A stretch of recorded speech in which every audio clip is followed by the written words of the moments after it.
Bagong taon, shocking update agad, C-Stand to TNT. Kapalit, etong si Poy Eram at Barangay Ginebra.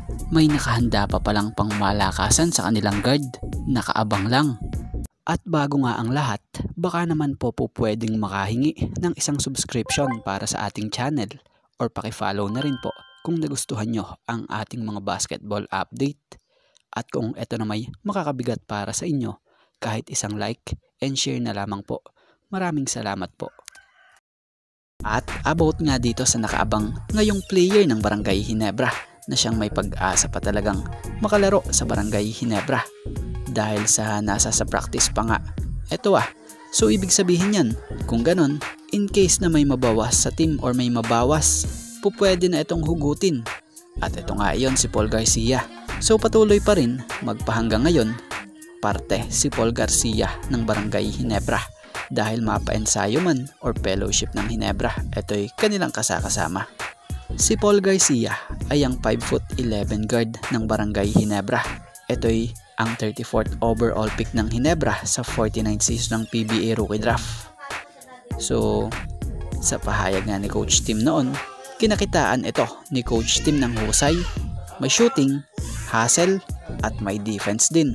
At alam nyo bang kaya ito napapirma sa Ginebra ng 2-year deal dahil sa pinamalas nitong impressive game sa nangyaring tune-up game noon sa Macau, na kung saan naikumpara pa nga po ito ni Coach Tim Cone sa laron sa dati niyang player sa ibang team na si PJ Simon.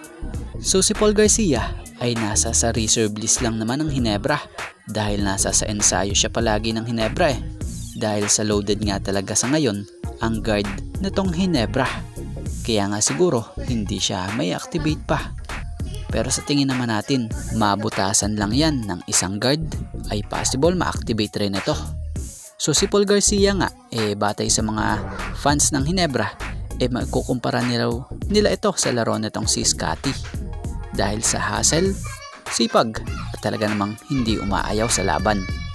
So si Paul Garcia, sa mga hindi nakakaalam, ito nga ang hindi alam ng nakararami. Malupit din ito sa dakdakan. Kaya ano sa inyo sa player na ito? Kakapasok-pasok lang ng bagong taon, agad may pasabog na update ng nangyari na kung saan nagmula sa isang kilalang malupit na sports writer rin dito sa ating bansa na si Sir Snow, na kung saan ayon sa post nito, credit po, New Year pasabog. Can you stand the taste of champoy? Happy 2025 everyone. More playback live tayo starting January 3. So sa update pa lang or hint na yan, kilala na agad nga lalo na ng malulupit na mga PBA fans ang mga ganyang padali. Maging ang Diamond Slam, credit po ang naging pahayag nga nito rito sa post nito, starting the new year with a snow bomb PBA trade rumor. TNT are eyeing to acquire the service of previously retired C-Stand in exchange for Poy Eram. Credits to Snow Badwa. So dito natin makikita kung mapapabalik ba sa paglalaro sa PBA si C-Stand. Kung tutuusin, pwede pa naman bumalik yung tulad ni C-Stand sa liga dahil 35-year-old lamang ito at nasa sa hulma pa ang kanyang laro. Bukod dyan, sa nakikita nga natin sa estilo ng laro ni C-Stand, bagay siya sa dribble drive nitong TNT.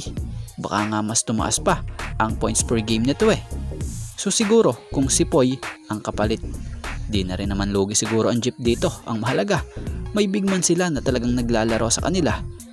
Dahil etong si Poy 35-year-old lang din naman ito na tulad ni C-Stand at active talaga ito sa paglalaro pa, na kung saan mahusay rin naman talaga lalo na sa depensa. Ito yung big man na may galaw sa ilalim at may shooting rin talaga outside. So ito nga ang siguradong ang kaaabangan dahil sa nangyaring snow bomb na ito. Kaya naman tingnan natin soon kung ano ang kahihinat na nito.